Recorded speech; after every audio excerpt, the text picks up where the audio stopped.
अस्सलाम वालेकुम। मौसम खुशगवार हुआ तो बादशाह को शिकार खेलने का ख्याल आया। उसने लाओ लश्कर साथ लिया और बड़े तुरक से जंगल की तरफ रवाना हो गया। काफ़ी अरसा के बाद उसे मौका मिला तो वो शिकार में ऐसे मगन हुआ कि दिन गुजरने का पता ही ना चला। शाम तक बादशाह थक कर चूर हो चुका था। सूरज गुरूब होने वाला था, लिहाजा वहाँ जंगल में ही रात गुजारने का फैसला किया गया। रात के खाने के बंदोबस्त के लिए बादशाह के सिपाहियों ने करीबी छोटे से गांव का रुख किया, मगर वहां उन्हें बादशाह के मेयार और पसंद की कोई चीज़ ना मिल सकी। वापस आते हुए उन्हें एक मोटी ताज़ी गाय नजर आई। ये एक गरीब बेवा की गाय थी, जिसके दूध से 3 बच्चों की परवरिश होती थी और उनके घर का निज़ाम चलता था। सिपाहियों ने गाय को खोला और लेकर चलते बने। इस गाय को ज़िबा करके कबाब टिक्के और लजीज खाना तैयार किया गया, जिससे बादशाह की शानदार ज़ियाफ़त की गई। बादशाह को भूख लगी हुई थी। उसने रग़बत से खाना खाया और थकावट की वजह से जल्दी सो गया। सुबह हुई तो गरीब बुढ़िया को गाय के चोरी होने की खबर मिली। वो तलाश करते करते जंगल में पहुंची तो उसे गाय की खाल और दीगर बाकियात मिल गईं। वो समझ गई कि गाय शाही काफिले के पेट की नज़र हो गई है।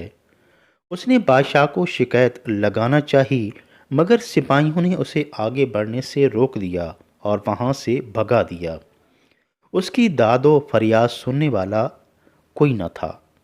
बूढ़ी को यकीन था कि अगर बादशाह तक रसाई हो गई तो ज़रूर उसकी शिकायत सुनेगा।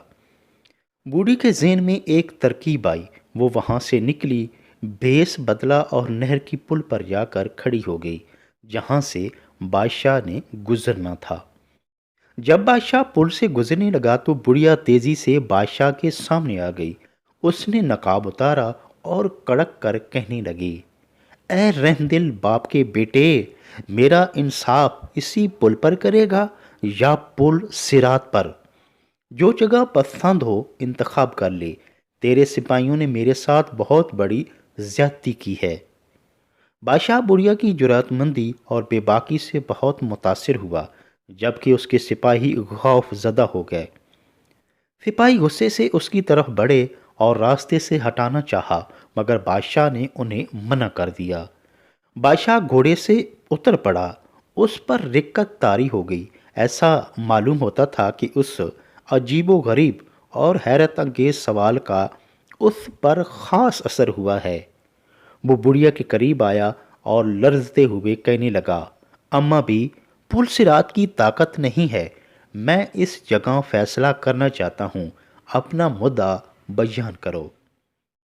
बुढ़िया ने बेखौफ व ख़तर अपना सारा किस्सा तफसील से बयान किया।